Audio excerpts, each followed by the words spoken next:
T20 world కప్లో నేడు high voltage మ్యాచ్కు రంగం సిద్ధమైంది. క్రికెట్ ప్రపంచం ఎంతో ఆసక్తిగా ఎదురుచూస్తున్న భారత్ పాకిస్తాన్ మధ్య నేడు మ్యాచ్ జరగబోతోంది 7 గంటలకు. ఈ రెండు దేశాల మధ్య ఆటపై క్రీడాపరంగానే కాదు రాజకీయ పరంగానూ ఎంతో హైప్ క్రియేట్ అయింది. శ్రీలంకలోని కొలంబో వేదికగా సాయంత్రం 7 గంటలకు ఈ మ్యాచ్ ప్రారంభం కానుంది. ఇక దేశవ్యాప్తంగా అభిమానుల్లో జోష్ పెరిగింది. టీమిండియా విజయం సాధించాలని కోరుతూ ప్రత్యేక పూజలు చేస్తున్నారు అభిమానులు. జాతీయ జెండాలు చేతబోని భారత్ మాతాకి జై అంటూ నినాదాలు చేస్తున్నారు.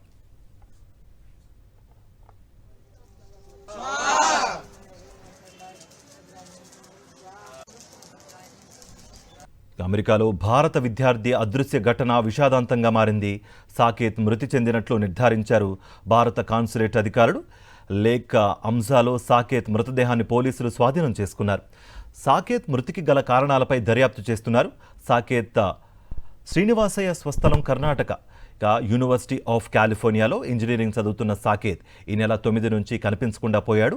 5 రోజుల సర్చ్ ఆపరేషన్ తర్వాత అతని మృతదేహాన్ని లభ్యమైంది. సాకేత్ మృతిపై అతని కుటుంబ సభ్యులకు సమాచారం అందించారు ఇండియన్ కాన్సులేట్ అధికారులు. సాకేత్ మృతి బాధాకరమని, వాళ్ల కుటుంబానికి అండగా ఉంటామని హామీ ఇచ్చారు.